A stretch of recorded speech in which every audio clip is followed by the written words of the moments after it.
Hello and welcome back to another update as we cover the latest developments throughout the front line. In this one, we'll be covering the latest developments in the Israeli-Palestinian war, as well as the developments thereof. We start out in the north, where the Israeli forces have managed to advance in two different directions, both the northwest and northeast of the front line. In the northwest, we see that they have moved further southwards along the beaches, which is the tactic they're currently using, trying to reach the edges and connect with the southern part, central part of Gaza. And then a second part here in the eastern parts, where they managed to arrive further towards Beit Hanun and outskirts of the suburban areas of Gaza City in the north. So we are seeing a three-pronged attack by the Israeli forces, where they are trying to connect in the northwestern and southern parts, and they're trying to establish positions in the suburban areas in the northeastern parts. The reason they're attacking in the northeastern parts separately is because there is this area right here. It is a suburban area of the Gaza City, where they are technically not connected with Gaza City itself, so they want to take control over this area before they take control over Gaza City. So they take it one by one. The biggest issue for that is that the Israeli forces are facing a lot of Palestinian resistance here in the northeast, where they so far have been unable to do much more than gain a foothold on the outskirts of the suburban area. So with this, we see that they have hardly advanced in the northeastern parts compared to the northwestern and central parts. The reason for this is that the Palestinian resistance do not have any forces here in between the cities. They are all located in the urban areas, and therefore when they are driving through these fields, they hardly face anything. They are only facing direct fire from the urban areas. And as such, they are having a much easier time going through these open areas, including the northern parts. Despite it being an urban area, it is by the beaches, which means that similarly to the northeastern parts, where they have managed to cross through the fields and enter the urban areas, what they are facing here is that they are entering, and after they enter, the Palestinian resistance is using the tunnels to go on behind them or to ambush them and so on, trying to catch them off guard.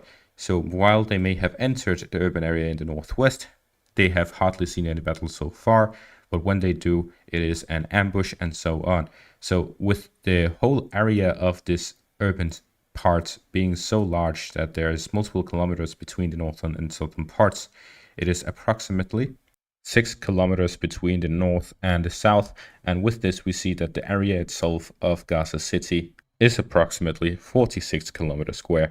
So with this, we see that it is a large area that the Israeli forces have to go through to capture the city. Prior to the invasion, there was 1 million civilians living in Gaza City. So with this, we see that the area that they're currently fighting in is huge. And therefore, the footholds they currently have in the outskirts of the city is negligible at most, as they currently are not facing directly what they are going to be seeing the deeper they go in. As I mentioned in my analysis that covers this whole ground operation, the deeper they go in, the longer they fight, the harder it becomes. The current parts, as you can see here in the northwest, we see the first day they caught about 2/3 of what they have captured, then a quarter, and then the last part here. So the more they advance, the less they actually capture towards the city, and it goes slower and they take more casualties. So everything becomes more difficult the longer they go in, because there are more ambush points, there are more soldiers, there's more resistance, there's more debris, there's so many things that faces them, and if they are not able to adapt quickly enough, they'll have a much harder time as they go on, because currently the Israeli army is not geared for a ground invasion on the current scale. The last ground invasion they actually had was in 2014, and this wasn't close to what we're currently seeing, with the usage of upwards of 500,000 soldiers, and the fact that they are claiming they want to destroy all of Hamas, which currently is estimated between 15 and 50,000 soldiers based on their mobilization results, because Hamas is currently mobilizing within Gaza City. So with this, we see that there's going to be a lot of difficulties for the Israeli army going forward, and it only becomes more and more difficult the more times go on. And while all of this is happening, the Israeli forces launched a massive strike in the Jabalia refugee camp, which is reported to have caused, according to the Gaza Ministry of Health, upwards of 400 civilian losses, while other forces claim around 100. However, the Israeli forces do claim responsibility for the strike, as they say that they were targeting a senior Hamas operative. However, they do not provide any evidence that they have actually hit him or that he was actually present at the time, which makes you question the rules of engagement. Meanwhile, the United States have said, a spokesman from the White House has said that they have seen no evidence so far that Hamas operatives have attempted or taken any of the humanitarian aid directed for the civilian population. So therefore, there's no excuse for the Israelis to not allow further humanitarian aid to the civilian population, which they themselves have cut completely from the civilian population.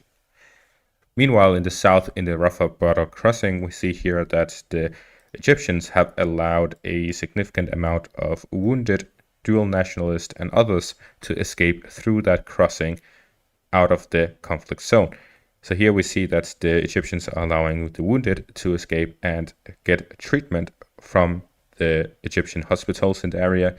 And we are seeing that dual nationalists and others are allowed to escape in smaller numbers compared to the 2.3 million now displaced civilians within Gaza Strip.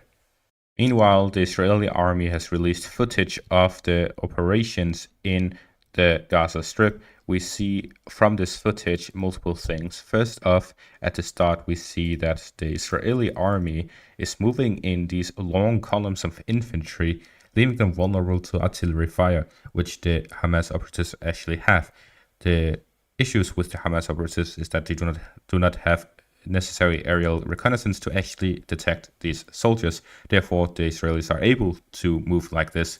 But if they were fighting a conventional army, they would suffer huge casualties from such a mistake.